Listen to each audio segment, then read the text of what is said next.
Hey friends, welcome back to Kaiser Kitchen and happy Monday.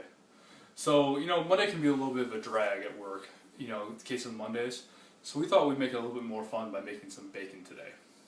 So I'm going to start with 6 pounds of fresh pork side from Triple S Farms. You'll notice it's got the skin on. Pork side is very similar to pork belly, but where pork belly is a 3-to-1 ratio of fat to meat, pork side is an actual 2-to-1. So we're going to start with our pork belly. And on it, I'm going to whip up a rub to put on it, a dry rub. So in my dry rub, I've got a 1/4 cup of brown sugar. I've got 4 bay leaves that I crushed up. I've got 4 tablespoons of black pepper. I've got 5 garlic cloves so far. I've got a tablespoon of nutmeg. I've got 2.4 ounces of salt. And I've got 2 teaspoons of pink salt.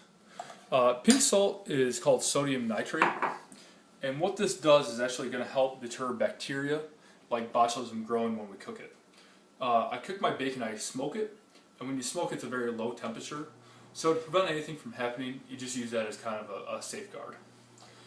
Salt is another curing agent. We've used it for hundreds and hundreds of years.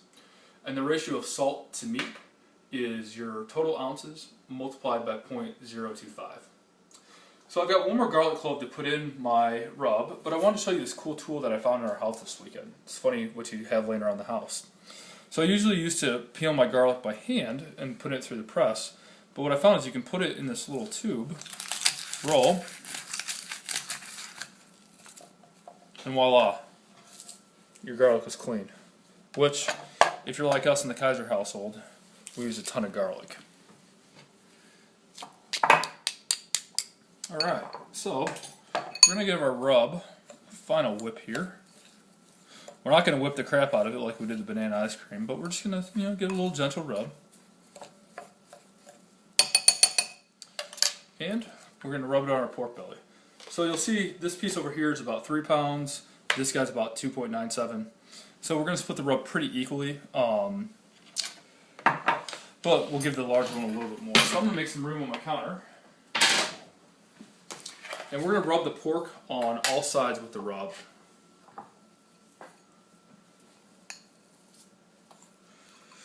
So if you ever buy commercialized bacon, you'll notice it kind of tastes very watery, kind of flimsy. The way they do it is they don't actually make a rub, they actually cure it by pricking it with little pins that have jets of brine, which is like a saltwater solution coming out. And that's really all they get. Homemade bacon tastes so much better because you're actually curing it with aromatics. In the summertime or the late spring when we start getting some of our herbs up in our garden, we'll actually use things like fresh thyme, fresh oregano. We'll use garlic from our garden. Really nice. So I'm going to continue to rub this in here. And again, we're going to try to hit all sides. Some other things you can put in your rub, sometimes we do during the winter, we'll substitute, we actually have brown sugar in this rub. We've got about a 1/4 cup. We'll actually substitute in maple syrup, and sometimes we'll add a little bourbon to the maple syrup. We'll make a maple bourbon bacon, which is kind of a mouthful to say. Alright. So what's going to happen next is I'm going to use our vacuum sealer, which is over my right shoulder, and I'm going to put these bacon in vacuum sealed bags. You could use a Ziploc bag, that's no problem. They sell 2-gallon Ziplocs. But what I found is the more air you can get out and the less air in the bag so the bacon touches more closely, the salt's going to work better. What the salt's going to do when it cures, it's going to draw the moisture out and it's going to draw the salt and the aromatics into the center of the bacon. That's where it's going to pick up flavor. So it's going to sit in our refrigerator for 7 days, and every other day I'm going to flip it and I'm going to kind of massage it a little bit in the bag.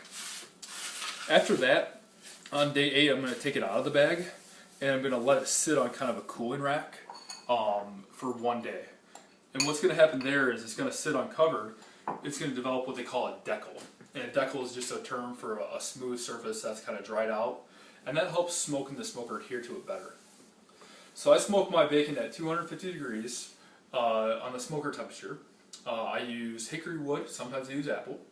And I'm looking to get an internal temperature of the bacon to 150 degrees.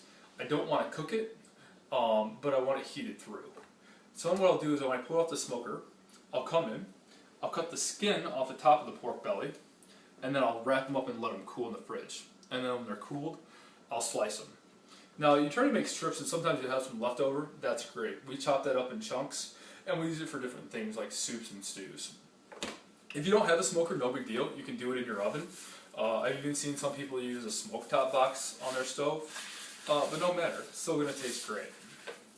Alright friends, I'm going to finish this bacon up and I'm going to get to bed.